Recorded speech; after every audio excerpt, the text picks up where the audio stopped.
나를 위한 신의 참뜻은 완전한 행복이다.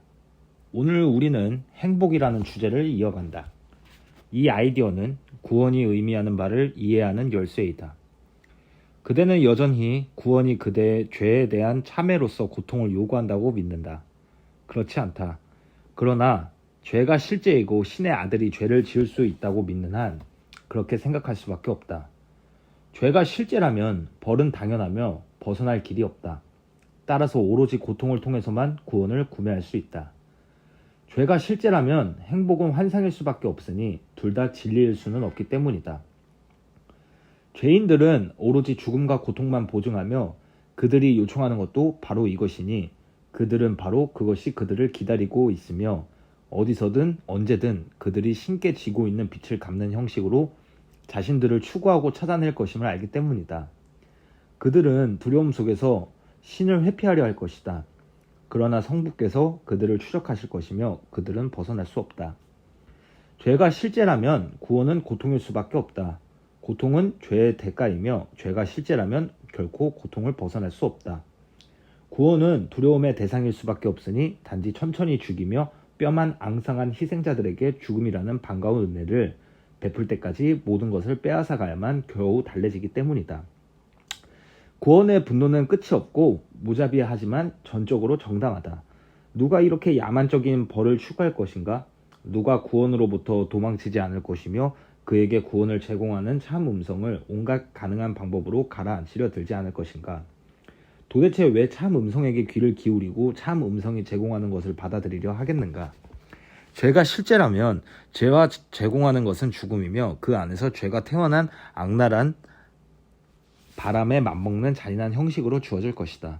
죄가 실제라면 구원은 그대에게 철천지 원수요 신의 아들을 십자가에 못 박은 그대 위에 내리는 신의 저주가 된다. 오늘 그대는 연습이 필요하다. 연습은 죄가 실제가 아님을, 죄로부터 올 수밖에 없다고 그대가 믿는 모든 것은 결코 일어나지 않을 것임을 가르치니 죄는 원인이 없기 때문이다. 그대가 신의 아들을 악마로 만들었다는 어떤 남아있는 믿음도 소중히 여기지 않는 열린 마음으로 참 속죄를 받아들여라. 죄는 없다. 우리는 오늘 가능한 자주 이 생각을 연습할 것이니 이것이 오늘의 아이디어의 바탕이기 때문이다. 그대를 위한 신의 참뜻은 완전한 행복이니 죄도 없고 고통의 원인도 없기 때문이다. 기쁨은 정당하며 고통은 단지 그대가 자신을 오해했다는 표시일 뿐이다. 신의 참뜻을 두려워하지 마라. 오히려 열광적인 상상 안에서 죄가 자아낸 모든 결과로부터 신의 참뜻이 그대를 자유롭게 할 것이라는 확신을 가지고 신의 참뜻에게 돌아서라. 그런 다음 이렇게 말하라. 나를 위한 신의 참뜻은 완전한 행복이다. 죄는 없으며 죄에 아무런 결과도 없다. 그러므로 연습을 시작할 때 이 생각들이 그대의 마음 안에 가져올 기쁨을 다시 찾아보아라. 기쁘게 5분을 사용하여 죄가 실제라는 정신 이상 믿음으로 자신에게 얹어놓은 무거운 짐을 내려놓아라. 오늘 광기로부터 벗어나라. 그대는 자유의 길로 들어섰다. 이제 오늘의 아이디어가 날개를 달아주어 그대가 속도를 올려서 기다리고 있는 평화의 목표를 향해 더욱 빨리 갈 수 있도록 한다. 죄는 없다. 오늘 이것을 기억하고 가능한 자주 자신에게 다음을 말해주어라. 나를 위한 신의 참뜻은 완전한 행복이다. 이것은 진리이니 죄란 없기 때문이다. Jesus Commentary. 죄는 실제가 아니다. 죄가 실제라면 그대가 신보다 더 강력하다. 신이 할 수 없는 것을 할 수 있기 때문이다. 자신이 그렇게 강력하다고 생각하는가? 물론 그대는 강력한 창조자이다. 신의 이미지대로 창조되었기 때문이다. 신은 그대에게 원하는 것을 창조하거나 오창조할 수 있는 능력을 주었다. 그러나 그대가 존재하는 모든 것의 참 근원, 신을 압도할 수는 없다. 뭔가가 그대에게 행해졌다면 혹은 그대가 행했거나 뭔가를 목격했다면 그대는 절대적인 자유가 주어졌음을, 그리고 그대가 진리라고 생각하는 안내를 따르는 것은 결코 차별받지 않음을 기억하라. 누구든 자신이 옳다고 생각하는 것을 하는 경우 자신이 원하는 것을 얻을 것이라고 생각한다. 그러나 너무도 많은 이가 진리가 아닌 것에 크게 오염되어 있다.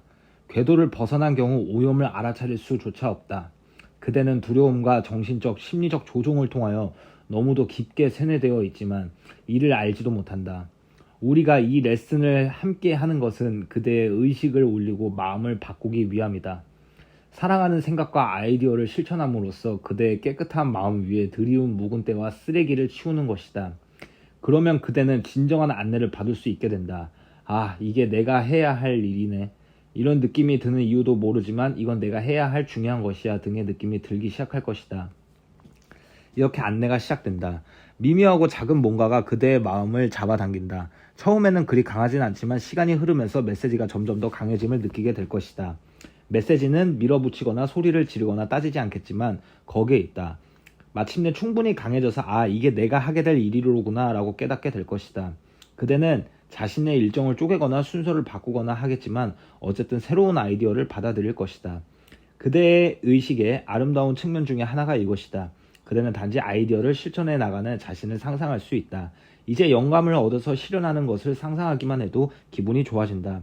책을 쓰는 것일 수도 있고 여행하는 것일 수도 있으며 아름다운 꽃이 있는 정원을 가꾸는 일일 수도 있다. 단지 의식 안에 상상할 수 있는 공간을 허락하라. 그래서 가끔은 핸드폰을 내려놓으라고 말하는 것이다.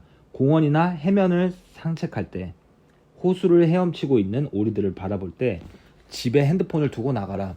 끊임없이 들어오는 문자 메시지 등을 체크하느라 눈앞에서 벌어지는 놀라운 광경을 놓치는 일이 없도록 하라. 기술은 그대를 묶어두는 부정적인 영향을 갖는다. 핸드폰에 매달리는 한 결코 자유로워질 수 없을 것이다.